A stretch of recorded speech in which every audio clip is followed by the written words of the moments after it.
시청자 여러분 안녕하십니까? 2020년 3월 11일 이스라엘 중동 리포트입니다. 먼저 이번 주 주요 뉴스입니다. 이스라엘 총선이 치러진 날에도 북부 골란구원에서 저격 도발이 발생해 이스라엘군이 전투기와 드론을 동원해 공습에 나섰습니다. 보도에 따르면 이날 이스라엘군은 시리아 남부 지역을 공격 드론으로 공습해 오토바이를 몰고 가던 남성 한 명이 사망한 것으로 알려졌습니다. 네타냐후 총리의 리쿠드 당이 58석으로 선전하자 정백당은 기소된 의원이 정부를 구성하지 못하게 하는 법안 통과를 시도하고 있습니다. 이에 네타냐후 총리는 간츠 당대표를 이란 최고 지도자보다 못한 인물이라며 비난 수위를 높였습니다. 그리스 관광객들이 다녀간 이후 팔레스타인 자치구역인 베들레헴 한 호텔에서도 코로나19 확진자가 발생해 해당 호텔이 폐쇄되면서 팔레스타인 내에서도 확산에 대한 우려가 고조되고 있습니다. 이런 가운데 이스라엘 정부가 성전산에서 진행되는 무슬림 기도회를 금지하는 방안을 추진 중이라고 밝히자 와크프 재단이 반발하고 나섰습니다. 이스라엘 중동 리포트 지금 시작합니다.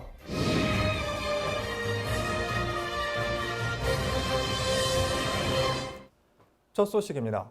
이스라엘 총선이 치러진 날에도 북부 골란구원에서 저격 도발이 발생해 이스라엘군이 전투기와 드론을 동원해 공습에 나섰습니다. 보도에 따르면 이날 이스라엘군은 시리아 남부 지역을 공격 드론으로 공습해 오토바이를 몰고 가던 남성 한 명이 사망한 것으로 알려졌습니다. 예루살렘 포스트 등 현지 언론들에 따르면 3월 5일 이스라엘군의 것으로 추정되는 드론과 전투기들이 시리아 중부와 남부 지역을 공습했다고 보도했습니다. 시리아 관영 매체 사나통신에 따르면 이날 저녁 시리아 중부 홈스, 다바아 공군기지와 레바논 테러단체 헤즈볼라 주둔 지역이 공습 목표였다고 보도했습니다. 또 시리아군에 따르면 공습은 레바논 상공과 이스라엘 골란구원 상공에서 이루어졌고 시리아 대공 시스템이 성공적으로 로켓들을 요격해 이스라엘군은 어떤 목표물도 명중하지 못했다고 주장했습니다. 반면 이스라엘 언론 매체의 보도에 따르면 이날 쿠네이트라 지역 하아르 지역 인근에서 한 남성이 오토바이를 몰고 가다가 이스라엘군 드론의 공습을 받아 사망한 것으로 알려졌습니다. 또 예루살렘 포스트에 따르면 5일 저녁 공습이 있은 후 이스라엘 정부는 골란고원과 요르단강 동부 지역 5,000피트 이상 상공이 추후 3일 동안 폐쇄된다고 밝혔지만 해당 공습 사실에 대해 부인했다고 보도했습니다. 한편 이스라엘군은 지난 2일 총선이 이루어지고 있는 동안 시리아 골란고원 국경에서 이루어진 저격 공격을 좌절시킨 바 있습니다. 당시 이스라엘군은 우리 군이 골란고원에서 저격 시도가 있는 것을 확인하고 좌절시켰으며 혐의에 연루된 차량도 공습했다고 밝혔습니다. 납달리 베네트 장관도 이날 평소와 마찬가지로 투표가 진행되는 날조차 우리의 적들은 우리를 해치려 한다라며 우리는 적을 멈추게 할 것이고 우리의 일상을 혼란시키려는 것을 막을 것이라고 밝혔습니다. 이스라엘군은 지난해 9월 1일 레바논 테러단체 헤즈볼라의 로켓포 공격으로 군 차량 한 대가 피격된 이후로 매주 한 번꼴로 이스라엘 북부 지역 공습에 나서고 있습니다. 네타냐후 총리의 리쿠드 당이 58석으로 선전하자 정백당은 기소된 의원이 정부를 구성하지 못하게 하는 법안 통과를 시도하고 있습니다. 이에 네타냐후 총리는 간츠 당대표를 이란 최고 지도자보다 못한 인물이라며 비난 수위를 높였습니다. 타임스 오브 이스라엘 등 현지 언론들에 따르면 3월 5일 베이테누 당대표가 청백당의 네타냐후 총리의 정부 구성을 막는 법안에 대해 지지했다고 보도했습니다. 보도에 따르면 청백당의 해당 법안은 기소된 크네셋 의원이 정부를 구성하지 못하도록 하는 골자인 것으로 알려졌습니다. 또 이번에 리버만 베이테누 당대표가 해당 법안을 지지함으로써 법안 통과 마지노선인 과반을 넘은 62석을 확보했다고 현지 언론들은 보도했습니다. 관련 소식이 전해지자 네타냐후 총리는 트위터에 리버만 당대표가 과거 해당 법안을 반대하며 총리가 기소돼도 직을 수행할 수 있다고 발언하는 영상을 업로드하면서 당신은 믿을 수 없는 거짓말쟁이인가 아니면 숨겨진 동기가 있는가라며 리버만 당대표를 비난했습니다. 이에 리버만 베이테누 당대표도 트위터를 통해 네타냐후 총리에게 같은 질문을 던지며 2008년 당시 기소된 총리를 자동으로 끌어내리는 법안에 찬성한 네타냐후 기사를 첨부했습니다. 또 이날 네타냐후 총리는 우파연합 크네셋 의원 간담회에서 해당 법안을 통과시키려는 노력이 민주주의를 훼손할 것이며 코로나 사태와 같은 심각한 도전에 직면했을 때 나라를 분열시키려는 노력을 하고 있다고 밝혔습니다. 언론에 공개된 간담회에서 우파연합 정당 대표들은 네타냐후 총리만이 다음 정부를 구성할 것이라고 주장했습니다. 보도에 따르면 기자들이 퇴장 요구를 받은 후 네타냐후 총리는 발언 수위를 높이면서 베니 간츠는 이란 최고 지도자 하메네이보다 못한 인물이라며 간츠 당대표를 비난했습니다. 또 그는 이란에서는 선거 전에 후보 자격을 박탈하지만 여기서는 결과가 나왔음에도 불구하고 선거 후보 자격을 박탈하고 있다고 주장한 것으로 알려졌습니다.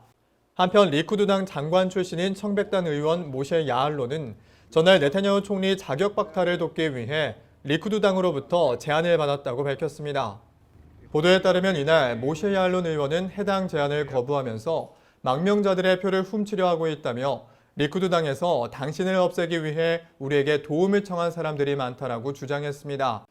해당 주장에 대해 납달리 베네트 국방부 장관은 극도로 비민주적이며 나라 반쪽에 침을 뱉는 것이라며 국민의 뜻을 우회하고 있다고 대응했습니다. 그리스 관광객들이 다녀간 이후 팔레스타인 자치구역인 베들레헴 한 호텔에서도 코로나19 확진자가 발생해 해당 호텔이 폐쇄되면서 팔레스타인 내에서도 확산에 대한 우려가 고조되고 있습니다. 이런 가운데 이스라엘 정부가 성전산에서 진행되는 무슬림 기도회를 금지하는 방안을 추진 중이라고 밝히자 와크프 재단이 반발하고 나섰습니다.